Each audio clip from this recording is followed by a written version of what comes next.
Hi, and welcome again to this video series on Patanjali's Yoga Sutras, Chapter 1.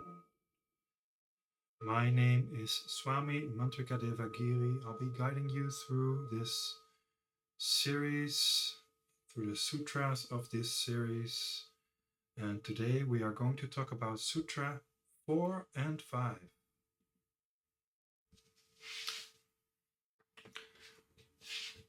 Sutra 4. Vṛtti, sārūpyam, itaratra. Vṛtti, sārūpyam, itaratra. In other states, the seer becomes identified with the modifications of the mind. So in the last video, we saw that yoga is essentially, according to Patanjali, the laying still of all the modifications of the mind,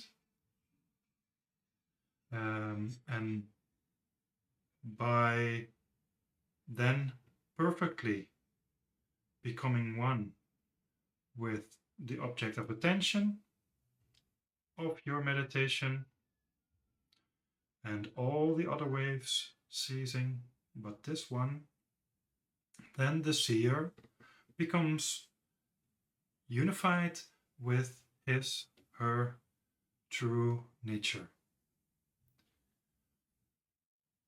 Then we have this sutra. In other states, the seer becomes identified with the modifications of the mind. So what is very important here is, first, in other states, so any other state than the state where there's just a single object of attention held in the yogi's mind, only one. In other states than when there's just this one, the seer becomes identified with the modifications of the mind. So only if there's one line of thought, one vṛtti, one modification within the mind that is being followed as an object of attention, and all the other modifications cease, only then is it possible to not become identified with the modifications of the mind. Why is this so important? If we become identified with the modifications, with any modifications in our mind, then they make a lasting impression on us. They make a lasting impression on us. If they make a lasting impression on us, then we, by the grace of the attraction that this impression has on us, we become again pulled in the direction of this certain vṛtti. So for instance, if the modification of the mind, this certain modification of the mind that we become identified with is something that is untrue, a piece of disinformation perhaps, then it will color, or at the very least threaten to color, our next endeavors that have some relation to it. So if we try to think about a subject and we already have a little bit of disinformation there, or misinformation, or incorrect knowledge, ignorance, then this will weaken our next thought if we are not so super careful that we identify it in time and leave it out. So in this way, we would become colored by something that we have done in the past. But the coloration happens in the now. So the coloration will then influence the future. But we don't want that. We just want to be one with our soul and live the life of our soul and have control over the modifications of our mind. Because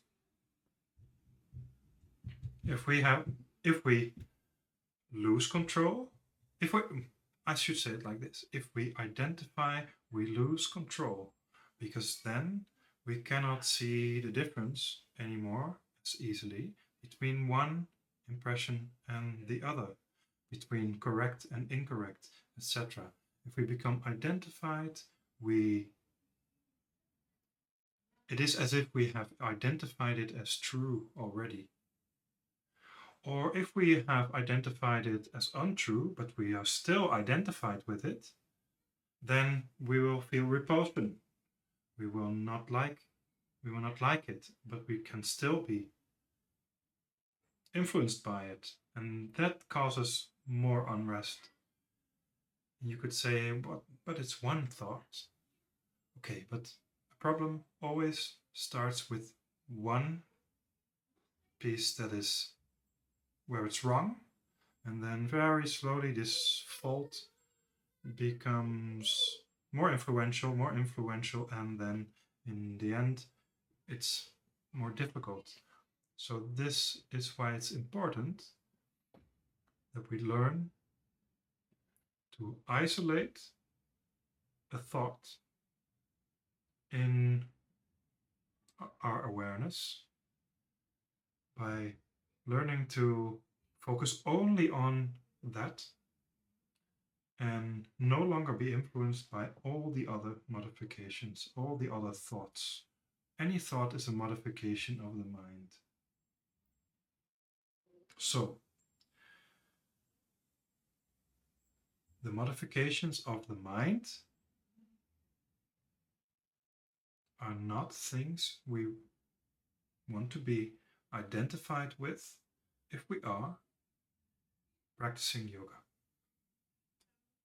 We attempt to not become identified by the modifications of our mind. If we live with a very still mind, then this doesn't happen as easily. It is just like when there's a car. If you have an old car with a lot of scratches, tiny bruises, and it has tiny traces of the past. Then if a scratch is made on the car by accident by someone in the shopping mall parking lot or whatever, then we don't see it, we don't notice it as easily anymore as we would if we would have a brand new car with no scratch, no marks of the past, no traces of having lived a life yet. So, this is the same with the modifications. If there's no modifications in the mind that we are identified with, it's easier to tell the difference between truth, untruth, helpful, unhelpful, etc. So we can better establish the quality of a thought. We are more careful then. It has to do with carefulness. It has to do with caring for our thought, because thoughts determine who we are. Who we are determines our lives. Thoughts determine our lives, even if we think it's good. Still, the influence can be bad, so we need to be careful. Okay, so then let's go to the next sutra. because, as I mentioned in the previous video, Patanjali started his scripture with the essence, and from the essence we go deeper and deeper and deeper into the matter of yoga. Sutra number 5. Vṛttayaḥ, pañcatayyaḥ, kliṣṭākliṣṭaḥ. Vṛttayaḥ, pañcatayyaḥ, kliṣṭākliṣṭaḥ. Kliṣṭākliṣṭaḥ. Say. There are 5 kinds of modifications of the mind, and they are painful or unpainful. Okay, so there are the modifications of the mind. You know now what they are. Then he says we can categorize them into 5 groups. It doesn't say yet which groups, but what he says is that these modifications can be either painful or unpainful. We will be looking at them later when we know what 5 types they are, how they are named. But it's good to see now that they are painful or unpainful. This means that a modification of the mind that happens doesn't have to seem to be a problem. When it's painful, it's easy to see that it's not right. But when it's unpainful, perhaps you think that it will help you. Perhaps because it's based upon some truth. But even when something is true, it may keep us still from seeing part of another truth. So, to give an example, if you have a very clear opinion that some person is not a good person, that he is not a nice person, then if that is factually in line with your experiences and the experiences of the others that were present when you had these experiences, then still, if this person has good sides, you might not see them because you think you know, and you really do know, that they have some sides to them that are not nice. Okay, so this, however true it may be that they have sides that are not nice, if this stops you from seeing that they also have good sides, then correct knowledge has blocked you from seeing the truth. So correct knowledge, even though the fact that the other person is not so nice is a painful thing, in a way painful, still the realization that the other was not nice and has a not nice side is not necessarily painful in itself. So this is the distinguishment, the type of distinguishment that we should make. We should be very careful again. Care is absolutely a quality that a yogi benefits from. So if you want a successful, fruitful yoga practice, then be careful with the choices you make. Of course, you should remain yourself, but care is absolutely important unless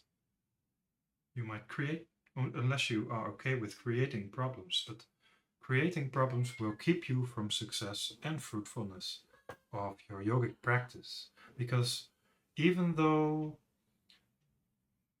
yoga has many sides, and in a way, yoga is not about results, still, your practice can be fruitful or successful, or unfruitful or unsuccessful. How much weight you put into this may vary according to your philosophy, your attitude, but still, there always should be a certain degree of being able to discern whether your practice has beneficial effects or not, whether the effects are constructive or not, whether the effects of your practice point in the direction that they are said they should point, or that they point in a different one. And why is this? Is also, of course, also a question to pay care to. So, wrapping up,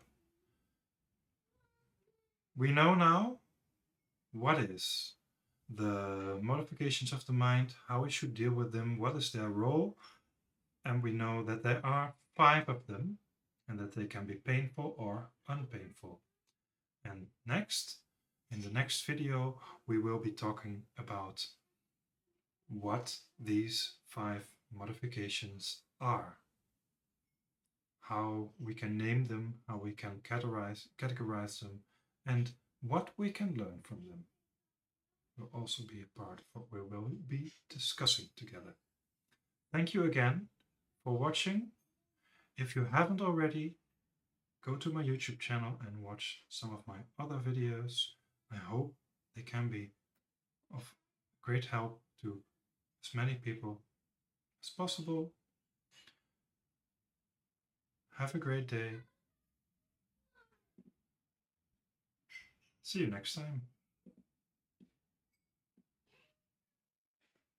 Bye.